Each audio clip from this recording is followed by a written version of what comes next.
E aí, pessoal, tudo bem? Sejam bem-vindos à parte 2 sobre a nossa conversa sobre Foucault, né? E aí, eu estou aqui com meu amigo Pedro, já o apresentei e ele já se apresentou na primeira parte do vídeo. Caso você não tenha assistido a primeira sessão sobre Foucault, você pode voltar aqui no canal e assistir, né? Naquela primeira, nós falamos uma parte mais introdutória da vida do Foucault, sobre a divisão da sua obra. Inclusive, eu e o Pedro nos lembramos aqui sobre do país, né, que ele queria lembrar de onde o Foucault esteve algum período, né, da vida dele, até em um momento importante, que foi em maio de 68, que era a Tunísia, né, Pedro? Era a Tunísia. Não, é um momento importante porque tem uma participação de engajamento dele ali, porque o movimento de maio de 68 na Tunísia aconteceu antes da França e teve uma repressão ainda mais dura, e o Foucault teve um envolvimento grande, ele escondia é, pessoas perseguidas pela polícia na casa dele em algum momento, e no quintal ele tinha até um material para rodar um jornal clandestino da época, né? Então ele teve uma atuação importante nisso. Eu tenho um colega, o Anderson, lá da USP, que recuperou um pouco essa história, um pouco desses textos, né? Na hora a gente não lembrou, mas é um momento bem importante, né, que foi dessa passagem do Foucault como professor na Tunísia. Ok, isso mostra um pouco do engajamento político dele, certo, Pedro? E aí, é mais ou menos sobre isso que a gente vai conversar agora, indiretamente, né? Porque a gente vai falar do interesse do Foucault no neoliberalismo, né? Isso. Na verdade, esse é o tema de pesquisa, acho que principal seu, né? Sobre o qual você tem pesquisado e É. produzido em alguma medida. E aí, primeiro eu quero perguntar, por que você se interessou por esse assunto, Pedro? Olha, isso é um pouco, inclusive, o que me levou a obra do Foucault, né? Eu tenho, desde o curso de Direito, a minha grande preocupação é em responder uma única questão na filosofia, e meu interesse, inclusive, na filosofia também, talvez, gire muito em torno dessa questão, que é a questão de como nós somos governados, né?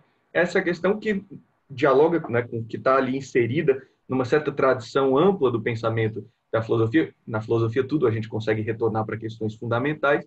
Então, a questão fundamental do qual parte essa questão é o que é a liberdade, né? Então, dentro desse conjunto de estudos, de grande peso político, talvez, de uma predominância política, eu acho que o Foucault oferece um certo campo de análise que é muito, muito rico e muito frutífero para se perguntar sobre esse conjunto de problemas. E o ponto central disso, que é quando ele chega nos estudos contemporâneos a ele mesmo, é o neoliberalismo, né? que é, que é o que ele estuda no final dos anos 70 na França, né? 78, 79, mais ou menos. Ok, muito bom. Pedro, eu vou até adiantar uma coisa sobre a qual nós vamos falar num terceiro vídeo, mas Tá? assim, em geral, na verdade existe acho que uma escola de pensamento, uma tradição que justamente por esse interesse que Foucault teve nos neoliberais, Uhum. tende a associar o Foucault com uma espécie de neoliberal, não tipicamente Sim. neoliberal, mas bem inclinado ao neoliberalismo. E É, aí eu queria saber, você concorda com essa corrente pois de é. interpretação?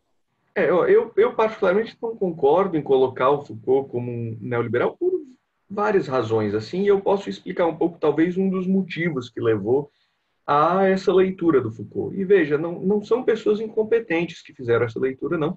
Não são bons acadêmicos, intelectuais. O mais conhecido deles talvez seja o Lagasnerie, que é um professor na Sciences Po, na França, né? E o livro dele foi traduzido para o português como A Última Lição, de Michel Foucault, né? Mas veja, eu acho que há dois motivos fundamentais que levam algumas pessoas a fazerem esse tipo de leitura.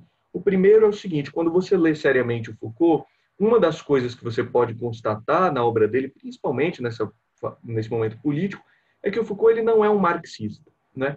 Isso aqui não quer dizer que ele seja um antimarxista, não, mas o Foucault ele não parte da grande hipótese da luta de classes, né, para estabelecer isso como um grande motor da história. Então ele não é, no método e nos objetivos, ele não é um marxista, né? Ele não tem uma grande preocupação revolucionária de fundo, e ele não produz uma teoria engajada nesse sentido e nem normativa. Ele não quer dizer como as pessoas devem se portar. Isso distancia um pouco ele da esquerda, embora ele fosse um homem engajado na esquerda e os grandes interlocutores dele em vida tenham sido integrantes da esquerda. Ele foi formado nesse meio, né, nos grupos de estudo de leitura do Capital com Althusser e com toda essa intelectualidade dos anos 60 francês. Então, esse é o primeiro motivo. Bom, o distanciamento dele com uma tradição marxista mais dura, né, diria, bom, então se Foucault não é marxista, Foucault seria o quê? E aí, quando você se depara com esses estudos do neoliberalismo, que realmente são muito frutíferos, porque tem algumas novidades, das quais a gente já vai falar daqui a pouco, então, algumas pessoas talvez que tenham pego particularmente essa parte da obra dele para estudar, tenham dito, bom, Foucault talvez tenha uma simpatia com aqueles discursos, porque ele deixa esses teóricos falar. Então, ele vai falar do Gary Becker, ele é muito honesto com o pensamento do Gary Becker, ele mostra o pensamento do Gary Becker como ele é apresentado, assim como acontece com Hayek e com tantos outros teóricos do neoliberalismo, de qual ele trata nesse curso, né? Mas veja, isso é o que o Foucault faz, se você prestar atenção, com tudo. Quando ele vai falar, por exemplo, no Vigiar e Punir do nascimento da prisão, ele também é extremamente generoso com Bentham, por exemplo. Ele vai mostrar exaustivamente as consequências dos discursos do Bentham dos escritos do Bentham. Isso não faz com que as pessoas achem que o Foucault é um sujeito pró-cárcere, considerando que ele era um militante, né, do abolicionismo, de um certo abolicionismo penal francês. Inclusive, ele tinha um grupo muito produtivo, que era o Grupo de Informação sobre as Prisões, o GIP, e tinha uma atuação política relevante nessa área. Entende? Então, eu acho que essa generosidade que ele tem com o pensamento neoliberal é o que faz algumas pessoas acharem que ele talvez tenha se fascinado por isso. Eu, particularmente, não acredito, porque o que o leva a estudar o neoliberalismo os pontos que ele segue depois justamente indicam outras direções, né? Indicam outros caminhos, e ali na própria descrição dele do liberalismo existe uma potência crítica tal qual presente no Vigiar e Punir, né? Veja, no Vigiar e Punir não tem uma só linha que o Foucault tenha dito, nossa, a prisão é uma instituição nefasta. Ele nunca faz isso. Ele se limita a produzir uma descrição muito exaustiva daquele fenômeno que ele está estudando, e a mesma coisa que ele faz com o neoliberalismo. Mas é impossível você sair do Vigiar e Punir, ler aquela obra inteira e não sair com a impressão de que há algum problema muito sério e fundamental com a instituição do cárcere no Ocidente. E eu acredito que seja a mesma coisa com o neoliberalismo. Você termina o curso de 79 e não é possível que nas últimas reflexões dele lá, você não saia com a ideia de que, bom, há alguns problemas fundamentais nessa racionalidade política do nosso tempo, para a qual é preciso ter alguma solução, né? Então, Pedro, só que assim, você falando isso dá a ideia de, quer dizer, pode passar a ideia, né? Eu não estou dizendo isso, que o Foucault pretendia alguma certa imparcialidade, mas você acha que é isso? Porque o Foucault, não, ele não tem.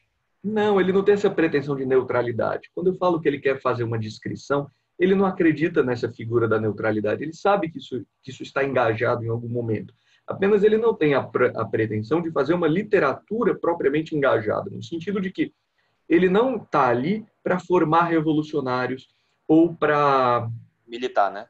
militar com aquilo. Ele está realmente tentando produzir um estudo que consiga problematizar dados da nossa realidade. Esse é o ponto. Ele quer, eu acho que a grande intenção do Foucault, o grande problema de fundo do Foucault, que ele fala lá nos anos 60, o objetivo dele é produzir uma certa etnografia de nós mesmos. Então, o que ele quer é mostrar como se constituiu esse Ocidente, como ele tem funcionado, né? E, a partir disso, você problematiza essas questões e mostra bem como nós somos e o que nós poderíamos ser. Isso que nós somos é inexorável, é um dado da natureza ou não?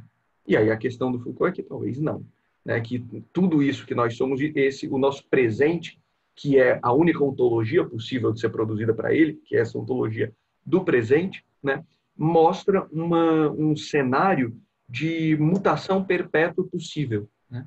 Então, o que ele está sempre querendo dizer é quem nós somos e como podemos deixar de ser o que somos, talvez. Talvez essa seja uma maneira de colocar, né?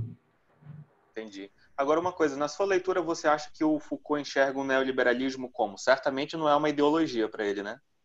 Não é uma ideologia, e talvez acho que essa seja a grande contribuição dele para esses estudos, né? Veja, existe uma certa tradição, principalmente da esquerda, de estudos do neoliberalismo, que praticamente demonizou o uso do termo, a ponto de hoje, boa parte dos próprios integrantes do que seria esse neoliberalismo e dos pensadores terem abandonado um pouco o termo. Então, a gente vai ver, tanto numa direita conservadora quanto direita liberal, acadêmica, né, usar o termo neoclássicos ou outros termos, o que é uma coisa muito curiosa, considerando que neoliberalismo não é um termo cunhado pela esquerda, cunhado pelos próprios pensadores economistas lá nos anos 30. O Foucault recupera, inclusive, essa história, bem interessante, porque o termo neoliberalismo surge num colóquio na França, no colóquio Lippmann, no colóquio Walter Lippmann, organizado por grandes expoentes da escola austríaca, dentre eles o Hayek, o Mises, né? E nesse colóquio é que é cunhado o termo neoliberalismo, né? Existe um certo debate, há quem defenda o termo liberalismo positivo, e termina sendo cunhada essa ideia de um neoliberalismo, né? Então é um termo nascido dos próprios, é uma autodenominação, né? Mas essa tradição da esquerda tende a localizar o neoliberalismo como uma certa fase do capitalismo, que teria se iniciado mais ou menos no final dos anos 70, anos 80, e teria como expoentes aí os governos da Margaret Thatcher e do Ronald Reagan nos Estados Unidos, né? Na Inglaterra e nos Estados Unidos, e esses seriam e em parte também o governo Pinochet no Chile, que às vezes a gente esquece. Mas esses seriam os grandes governos que seriam expoentes do que seria essa nova fase do capitalismo, né? Bom, Foucault discordaria disso radicalmente, né? Por quê? Porque isso pressupõe a ideia de que o neoliberalismo seria uma retomada de discursos do liberalismo do fim do século XVIII e XIX, reaparecendo com uma nova roupagem. Então, que ele seria uma certa ideologia, né, para mascarar uma série de relações materiais de produção. O marxista talvez falasse isso, né? E para o Foucault não, e essa acho que é a grande contribuição que ele dá. Ele diz, não, o neoliberalismo ele não é um discurso de uma ideologia. Ele não é um conjunto de teorias que objetiva mascarar uma certa realidade e propiciar a continuação da extração da mais-valia. Não é disso que se trata o neoliberalismo. O neoliberalismo, para ele, é uma racionalidade política, né? E ele vai datar o nascimento do neoliberalismo muito antes desses teóricos, porque ele vai pegar as origens teóricas desse movimento lá nos anos 30, inclusive indicando que ela vem que ela toma como certas raízes algo que está ali no final do século XIX, especialmente o marginalismo. Então você tem ali um caminho que é muito mais antigo, e a constituição do neoliberalismo como uma racionalidade significa, no fundo, dizer que ele faz parte do nosso modo de vida, que ele é a grande intermediação pela qual as práticas de governo conseguem pensar a si próprias, né? E se justificar e se explicar. Então, é uma coisa de muito mais profundidade e que faz parte daquilo que nós somos, querendo nós ou não, né? Tem uma base utilitarista, existe um conjunto de raízes aí que o Foucault mapeia relativamente bem, né? Mas essa talvez seja a grande contribuição, porque permite a gente pensar esse fenômeno de outro modo, né? De outro modo. Ok, muito bom. Uma coisa só importante que é importante falar, porque aí é uma particularidade da obra do Foucault, que é o seguinte: isso que a gente fala dos estudos do Foucault sobre o neoliberalismo, eles estão em grande parte num curso do Foucault dado no Collège de France no ano letivo de 78 e 79, né? As aulas são todas no ano de 79, mas o ano letivo é esse. E o que acontece é um curso, né? Por mais que o Foucault seja muito organizado com as notas e esse curso tenha sido produzido pela transcrição, em cotejo com as notas, e tenha sido uma produção bastante organizada disso, ainda é um curso. Então, não tem o rigor, às vezes, que você tem quando você publica um livro, né? Então, tem passagens do Foucault que ele faz passagens muito en passant, talvez, por alguns temas. Então, há saltos em momentos. Então, há lacunas que, às vezes, precisam ser preenchidas nisso, né? E boa parte da pesquisa sobre isso consiste em preencher um pouco essas lacunas, por isso, porque são aulas, né? São 13 aulas de 1 hora nesse curso, né? Então, tem uma dinâmica e ele cobre um período histórico longo, porque nesse curso ele trata desde o liberalismo do século XIX, né, até os neoliberalismos contemporâneos a ele. Então, é difícil também ser tão preciso com essas questões do Foucault, porque isso é uma pesquisa que ainda precisa ser feita, né? Há alguns teóricos que já fizeram um pouco disso, por exemplo, Dardot e Laval, que são dois acadêmicos franceses, têm um livro que chama A Nova Razão do Mundo, está traduzido em português, inclusive, que fazem um pouco isso, e eles preenchem um pouco essas lacunas, indo exaustivamente atrás das referências que o Foucault usou, e mostrando um pouco e construindo um pouco o pensamento em torno disso, é um livro de referência que ajuda a preencher um pouco essas lacunas, né? E há outros nesse sentido também. Ok. Deixa eu retomar uma coisa que talvez seja uma curiosidade para esse vídeo. É que você falou que o Foucault ele é extremamente honesto, né, em analisar os autores que ele utiliza. Inclusive, deixa só para a gente retomar essa ideia da análise dele do neoliberalismo, queria que você comentasse, por exemplo, do que ele se apropria, quer dizer, ou melhor dizendo, o que ele usa, com o que ele concorda a respeito, por exemplo, do Hayek, né, que é um autor altamente influenciador dessa onda neoliberal e que, inclusive, hoje tem um grande prestígio por parte dos estudiosos, né, mais austríacos. O que ele poderia, por exemplo, usar do Hayek com o qual ele concordasse, por exemplo? O Hayek, em particular, tem um percurso um pouco errático na história do pensamento econômico, né? Bom, se ele é um ganhador do Nobel, né? Ele chega a ganhar o Nobel, se não me engano, no fim dos anos 70, especialmente, bom, a razão política do Nobel dele é especialmente as críticas que ele faz ao modelo soviético de produção e de intervenção, principalmente a planificação soviética, não é? Embora não seja essa como que se diz, o título da cerimônia de láurea dele do Nobel, mas o contexto político que justifica é um pouco esse, né? Mas ele caiu em certo ostracismo depois disso, né? Dentro do próprio meio econômico. A escola de Chicago ganha uma preponderância, principalmente com Friedman e o monetarismo do Friedman, que deixa um pouco ele de lado, e o Hayek volta a aparecer com muita força a partir de 2008, mais ou menos. Então tem lacunas aí. Mas o que o Foucault pega do Hayek especificamente, né? Bom, na verdade ele pega exaustivamente a obra dele, né? Porque ele é muito crítico especificamente à leitura que o Hayek tem e que os austríacos têm, de certa maneira, que os liberais, de maneira geral, têm do nazismo, né? Certamente o Foucault não concorda com a leitura que eles fazem do nazismo alemão, né? E aí é onde ele mais discorda, talvez, que seja na tese fundamental do Hayek de que toda intervenção econômica é um caminho para o totalitarismo. Daí o livro mais conhecido dele, que é O Caminho da Servidão, né, que no fundo a grande preocupação dele ali quando ele fala de uma planificação de intervenção, é porque para ele todo intervencionismo econômico caminha para essa direção, e o grande exemplo dele é o nazismo, né, porque ele toma isso como um certo paradigma em alguma medida, e com isso certamente o Foucault não concorda, porque para o Foucault o nazismo ele não é um modelo de Estado forte, né? Para o Foucault, e aí ele vai mais na tendência talvez dos ordoliberais, de pegar algumas questões ali que estão de fundo, que é o nazismo para o Foucault talvez seja o fim do Estado, né? O nazismo é a completa destruição do Estado por parte de um modelo de partido único. Então, existe uma racionalidade política ali que é muito outra e que ele acha que o Hayek não percebe, porque ele coloca tudo isso numa esteira meio linear, né, entre intervenção e totalitarismo, né? E para o Foucault ele diz, olha, existe uma racionalidade política de partido ali que é uma outra coisa que o Hayek talvez não pegue. O problema é que ele nunca se aprofundou nessa questão e nunca foi explorar exaustivamente isso. Mas há muitas coisas, quando eu digo que ele é generoso, é porque ele vai expor os argumentos do autor exatamente como o autor os apresenta. Então, ele não vai fazer essa crítica ao Hayek longamente, ele vai deixar o Hayek falar, e isso aparece em pequenos momentos do texto dele, né?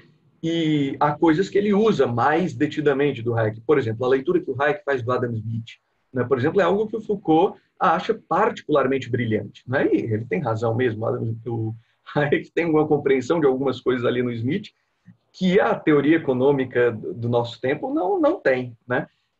E uma das coisas que aparece, eu posso dizer assim muito rapidamente, já está no final já do livro isso, que é quando ele vai falar, olha, a grande questão do Adam Smith, da ideia da mão invisível do Adam Smith, não é tanto a questão só da ordem espontânea que ela produz, né? A partir dos interesses individuais dos agentes ali. Não, a grande questão é o caráter de invisibilidade da mão, né? Ela é invisível porque ela é impossível de ser conhecida. Isso é uma coisa que o Hayek sustenta a partir do Smith, né? Quer dizer, um dos motivos que o leva a ser contra a intervenção não é só porque ela não funciona, é porque é impossível ao Estado ter o conhecimento daqueles fenômenos que o permitiria intervir de forma satisfatória, né? E ele vai buscar isso lá no Smith, numa tradição, óbvio que ele retoma isso para o presente, ele descontextualiza um pouco, mas esse tipo de leitura é algo que o Foucault vê que há um brilhantismo no Hayek nisso, né?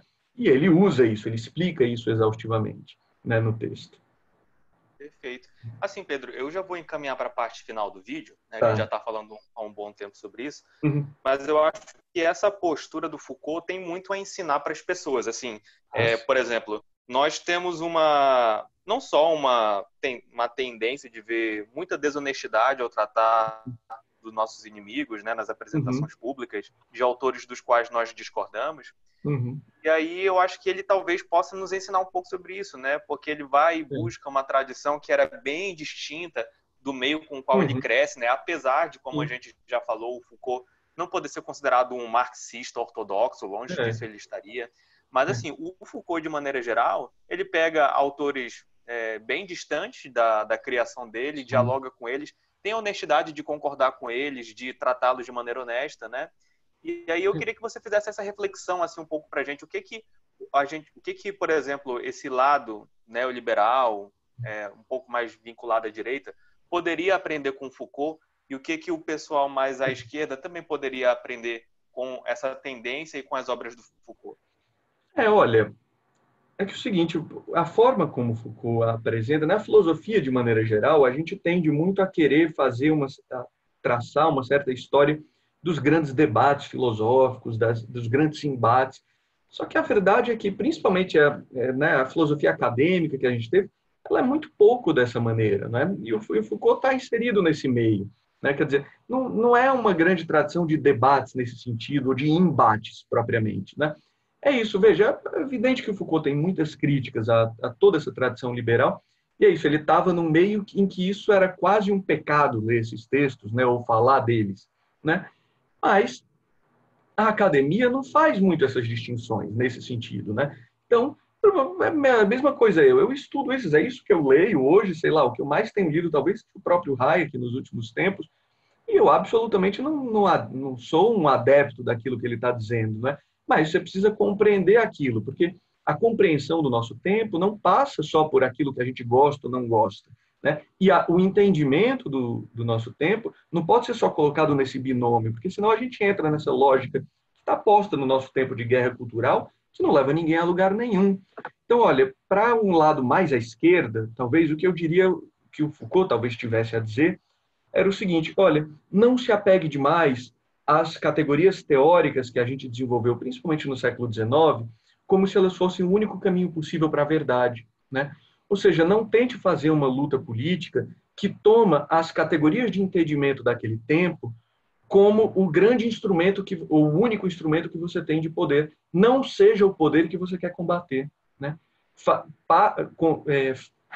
Tente se portar de maneira a não cair de amores por aqueles instrumentos de poder que a gente busca combater, né?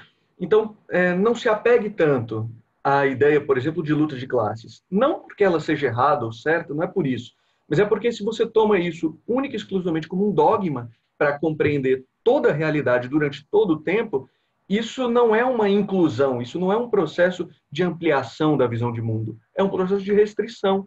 Porque todas as vezes que a gente toma uma certa estrutura metodológica como o único método possível, ele consiste fundamentalmente na exclusão de tudo aquilo que não se encaixa naquele modelo geral, né?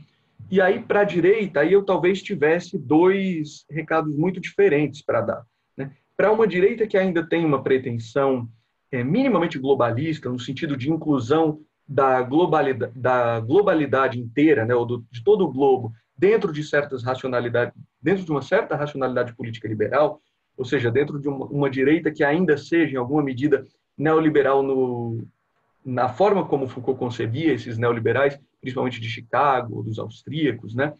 Mas que tem essa pretensão, em alguma medida, universalizante, né? Eu diria o seguinte, que talvez o grande problema que vocês têm que enfrentar ainda é o problema que deu origem à racionalidade política que esse grupo de pessoas propagou e, em grande medida, triunfou ao longo do século XX, que é, veja, o princípio fundamental de toda a racionalidade política, a normativa, não a normativa, mas o princípio geral de regulação da sociedade para esses pensadores neoliberais é a concorrência. A concorrência é o que permite mitigar os efeitos do monopólio, é o que permite, inclusive, para esses pensadores, né, é o que permite, inclusive, manter uma certa dinâmica social que impeça a dominação completa de uns pelos outros. Então, a manutenção da concorrência é uma coisa muito importante para eles. E o grande problema dessa racionalidade política é como é que você extrai do princípio de concorrência,